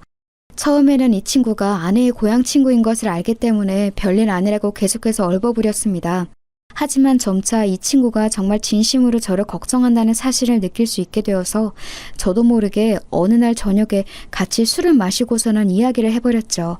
아내가 아무래도 바람을 피우는 것 같다, 좀 이상하다, 이제 예전으로는 돌아가지 못할 것 같다는 이야기를 전부 다요. 그리고 누구인지도 전혀 모르겠고 대체 어떻게 상황을 풀어가야 할지도 모르겠다고까지 다 이야기를 했습니다. 그러자 그 친구는 뭔가 골똘히 생각에 잠기는 것 같았습니다. 사장님, 이게 제가 너무 주제넘게 참견하는 거라고 여기실지도 모르겠는데요. 죄송하지만 제가 목격한 게 있어서 말씀드려야 할 것 같습니다. 직원은 조금 망설였지만 저는 뭔가 도움이 될 것 같으면 뭐라도 이야기해달라고 부탁했습니다. 그 직원 역시도 술에 좀 취해 있어서 제가 말하자 고개를 끄덕이고서는 술술 이야기를 털어놓았죠. 다른 게 아니라 저희 그 개인 사업자 사장님 있으시지 않습니까? 저희 자재 공급해 주시는 분요. 그 사람, 그 친구 재미있고 좋은 사람이지. 네, 사장님하고도 친하시지 않습니까? 그런데 얼마 전에 제가 그분 차에서 그 사모님이 앉아있는 걸 봐서요. 뭐? 저는 너무 놀라서 눈을 크게 떴습니다. 그 직원은 아내의 고향 친구이기도 하기 때문에 아내를 잘못 볼 리가 없었죠. 직원은 뭔가 잘못 말이나 싶은 얼굴이었지만 어쨌든 꺼낸 이야기 때문인지 끝까지 전부 이야기를 했습니다. 사실 저희 공장이 조금 외진 곳에 있지 않습니까? 그 거래처 사장님이 차 타고 오실 때는 분명히 혼자였거든요. 저는 그분이 격리 과장님하고 이야기하시는 거 보고서 점심시간 되었길래 저쪽 카페, 차로 한 10분 거리의 카페에 갔었어요. 그런데 2층에 올라가서 잠깐 앉아 있었는데 이야기가 다 끝났는지 그 사장님이 카페에 차를 대고서 커피를 테이크아웃 해가시더군요. 그리고 그 차 창문이 열려있는 사이로 사모님이 보였고요. 직원은 제 아내이기 때문에 사모님이라고 점잖게 불러주고 있었지만 사실 그의 고향 친구이기도 했죠. 그런데도 이렇게 제게 말해주는 것이 믿어지지 않을 정도였습니다. 하지만 그 직원은 나름대로 마음고생이 있었던 모양이었어요. 사실은 그동안 사모님이 뭔가 그 거래처 사장님하고 만나는 것 같은 느낌이 들었는데 사장님께 말씀을 드려도 되는 건가 고민이 되어서요. 혹시라도 제 착각이면 정말 큰일이니까요. 그랬군. 아니야, 하지만 맞는 것 같아, 분명히. 직원은 그 외에도 거래처 사장이 누군가와 사귀는 듯한 모습을 보여왔고 차에 걸린 장식품도 아내가 좋아하는 캐릭터라서 뭔가 이상하다고 여겼다고 했습니다. 중년 남성이 보통 알록달록한 캐릭터를 차에 걸어두지는 않죠. 그런데 카페에서 아내를 목격한 이후 그것이 생겨나서 직원은 의심을 하지 않을 수가 없다고 하더군요. 정말 아찔했습니다. 한쪽은 제가 정말 사랑하는 어린 아내였고 한쪽은 꽤나 거래한 지 오래되는 나름대로 신이 있다고 생각했던 거래 상대방이었어요. 서로 협력하면서 살아온 세월이 생각보다 상당히 오래되었죠. 그런데 그런 두 사람이 제 눈을 피해서 사귀고 있었다니 상간남 상간녀였다니 말입니다. 제 친구를 배신하는 일일지도 모르지만 그래도 저는 불륜은 진짜 아니라는 생각이 들어서요. 바로 말씀 못 드려서 죄송합니다. 아니야. 말해줘서 정말 고마워. 말하기 힘들었겠지. 술의 힘을 빌려서라도 제게 사실을 말해준 그 직원이 정말 고마웠습니다. 저는 그에게 고맙다는 인사를 한 후 제 방으로 와서 자리에 누운 채 곰곰이 어떻게 해야 하나를 고민하기 시작했죠. 일단 그래도 아내니까 서로 이야기를 나눠봐야겠다는 생각이 들었습니다. 그래도 아직 제 마음속에는 아내를 사랑하는 마음이 남아있었고 어쩌면 그 거래처 사장이 억지로 아내를 꼬드겨내어 불륜을 저지른 것일 수도 있다고 생각이 들었습니다. 어쨌든 아내는 너무 어린 사람이었으니까요. 경험도 없고 성숙하지도 못한 여자니까 제가 어느 정도는 감안해야 한다는 생각이 들었습니다. 그리고 일단 그 거래처 사장하고도 먼저 말을 나눠서 아내한테서 손을 떼게 해야겠다는 생각도 들었고요. 그래서 그 다음날 저는 사무실로 나가서 한참 고민했습니다. 언제쯤 전화를 걸어서 무슨 말로 먼저 운을 떼어야 할까? 이제 예전처럼 친근하게 그 사장을 대할 수는 없을 테니까요. 그런데 점심 먹기 직전 시간쯤 사무실에 앉아있던 그 직원이 저한테 조심스럽게 다가왔습니다. 저 사장님, 오늘 자재 수급 때문에 거래처 사장님께 전화를 했는데 오늘은 미팅 오시기 힘드시다고 합니다. 시골 내려가셔야 한다고 해서. 시골? 갑자기? 네, 결혼할 사람이 생겼는데 그 사람이 자기 고향에 같이 가자고 했다면서 다녀와서 미팅에 오시겠다고. 직원은 조심스레 그 사장이 내려간 곳이 자신의 고향과 같은 지역이라고 전했습니다. 직원은 아내와 동양 친구였으니 당연히 아내의 친정, 즉 처가가 있는 곳이었죠. 저는 정말 머리가 띵해지더군요. 불륜도 모자라 이제 아예 고향까지 데리고 가는 것인가 싶어서요. 그리고 직원이 전한 말은 더 충격이었습니다. 꼭 정말로 결혼 준비라도 하는 것처럼 말씀하시더라고요. 저는 그냥 하시는 말씀인가 했는데 처가 장모님께 인사드리러 가는 거라면서 여러 가지로 준비한다고 간다고. 이건 아직 비밀이라면서 주변에는 말하지 말라고도 하셨는데요. 다녀와서 사장님께 인사도 따로 드리겠다면서 아주 즐거워하셨습니다. 맙소사 소리가 저절로 나왔습니다. 저는 눈앞이 아찔해져서 한참이나 머리를 숙이고 이마를 짚고 있었어요. 직원은 걱정스러운 눈초리를 하고 있었지만 저는 손을 저어서 괜찮다고 가보라고 했습니다. 속이 뒤집히는 것 같았어요. 제가 제일 사랑하던 아내와 그래도 믿고 신뢰하던 거래처 사장의 불륜관계라니. 저는 그냥 있을 수가 없어서 자리에서 일어섰습니다. 주변에게 말하지 말라면서 저희 사무실 직원한테는 말하는 저 입 가벼운 꼬라지는 또 대체 뭔지 알 수가 없었어요. 그래도 저희 사무실 직원들이나 저하고 무척 가깝게 지내던 사람이라서 더욱이나 상처가 컸습니다. 저는 충격을 받은 상태로 곧장 차를 타고 처가로 향했습니다. 아직 출발하려고 타고 있던 때에 직원이 걱정스러운 얼굴로 달려나오더군요.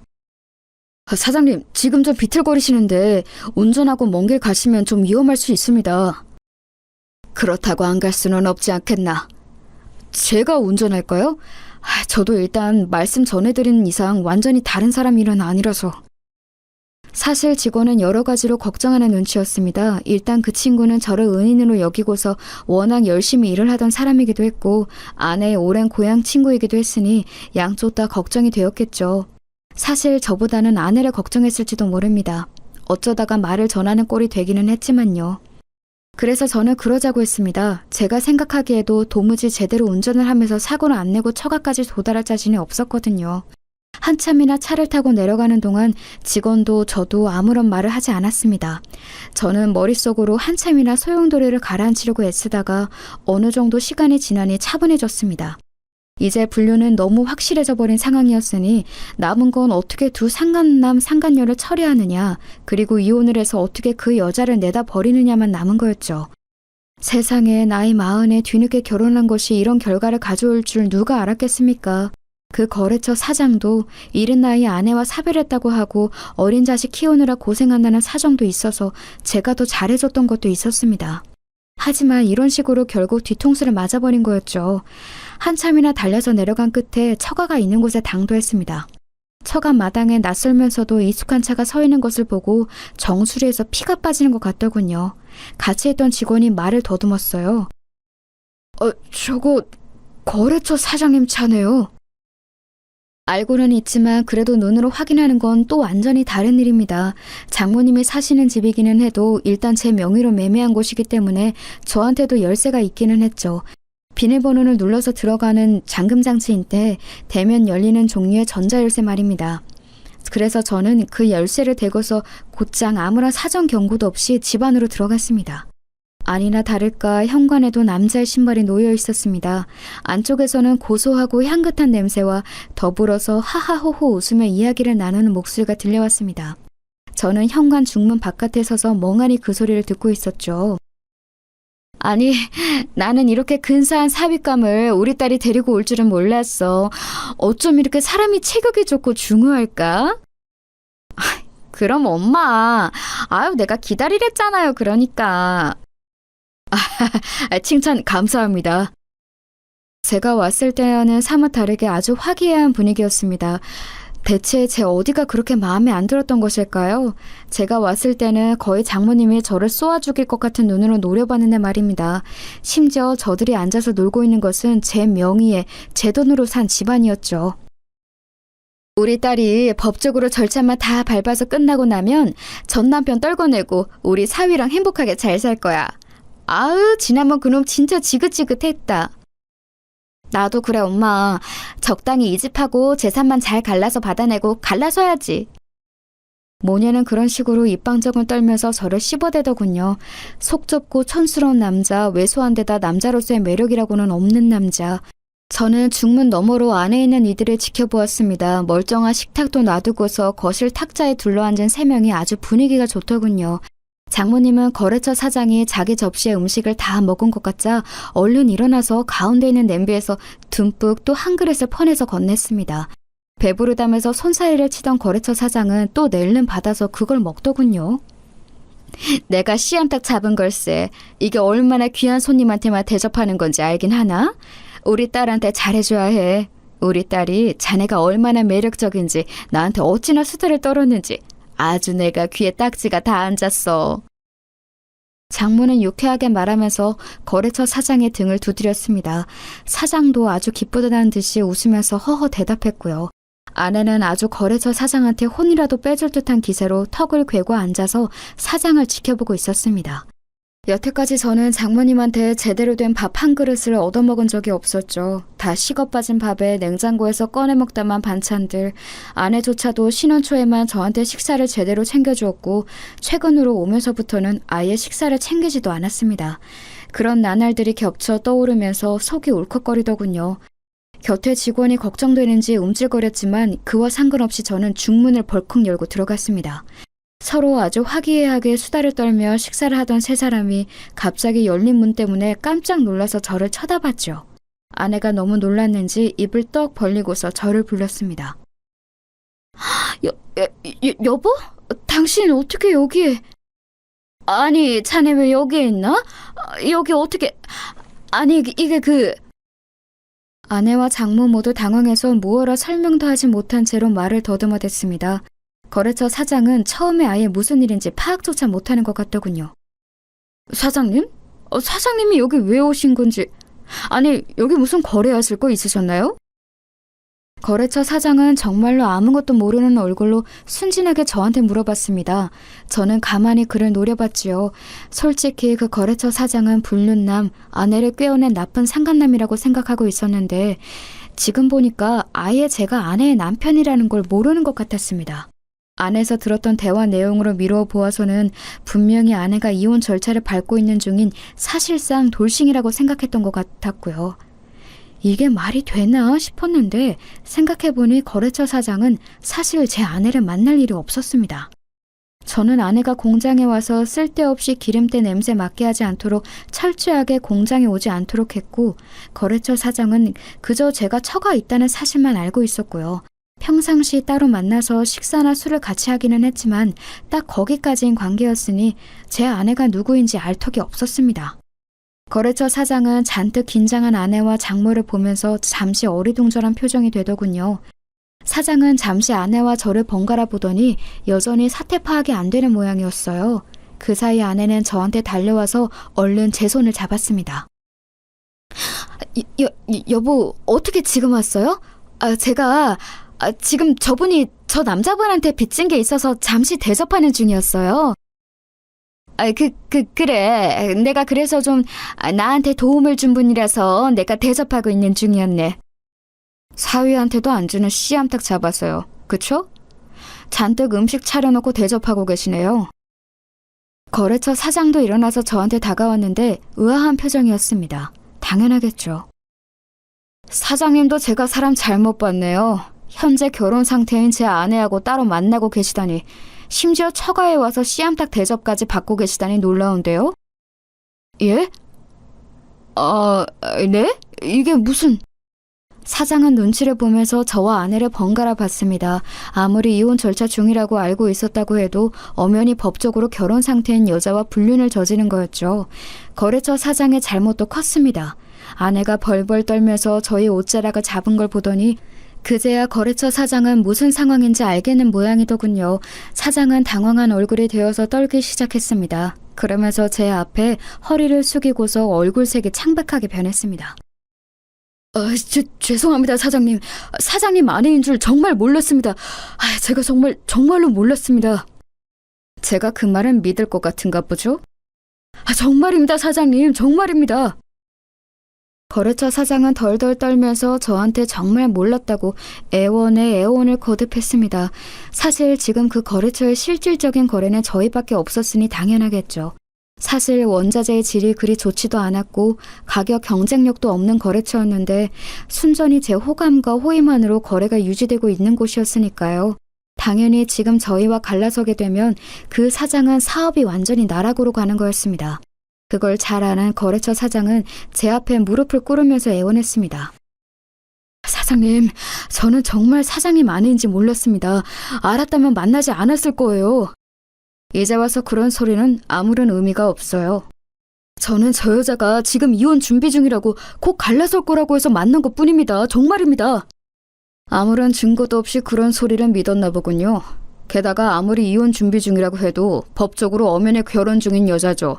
말하자면 사장님은 제 아내를 꼬여내서 상간남 짓을 했다는 이야기입니다. 이제 그쯤 되니 저는 더 이상 화도 나지 않더군요. 아무리 제가 남편인지 몰랐다고 해도, 그리고 이혼 절차를 밟고 있는 중이라고 알았다고 해도 분명하게 상간남인 건 확실했습니다. 이혼 절차 중이라고 알았다는 건 다른 말로 하면 혼인관계 중이라는 사실을 알았다는 것도 되었죠. 엄연히 법적으로 남편이 있는 여자와 사귀면서 장모랍시고 그 모친 집까지 와서 밥을 먹고 앉아 있었다니, 제가 생각했던 그 사람과는 완전히 다른 됨됨이었던 겁니다. 기어코 거래처 사장이 벌벌 떨면서 울기 시작했습니다. 냄새가 났던 걸 보면 오줌도 좀 지렸는지 모르겠어요. 아무런 베이스도 없이 그저 저희 회사와의 거래를 통해서 한 달 벌어 한 달 먹고 사는 사람이었으니 당연했을 겁니다. 아예 살아갈 길이 막막한 거였으니까요. 거래처 사장이 그런 꼴을 보고서는 아내와 장모도 급하게 저한테 매달렸습니다. 여보, 진짜 생각하는 그런 거 아니에요. 저는 정말로, 그러니까 그런 관계가 아니었다고요. 그냥 빚을 져서 보답을 하려고. 지금까지도 그런 말이 먹힐 거라고 생각하는 건가? 진짜 답이 없네. 어처구니가 없더군요. 장모도 뭔가 횡설수설하면서 저한테 매달리려고 했지만 저는 그 이유를 알았습니다. 바로 지금 사는 이 집마저도 제가 사줘서 살게 해준 것이었기에 쫓겨나서 당장 길에 나앉게 될까봐 두려운 거였겠죠. 아내와 장모가 벌벌 떨면서 저한테 매달리는 것을 뿌리치고서 저는 곧장 차를 타고 올라와 버렸습니다. 함께 갔던 직원은 말없이 차를 운전해 주었고요. 섣불리 저를 위로하려 하지 않아서 그것도 고맙더군요. 결국은 이혼할 수밖에 없었습니다.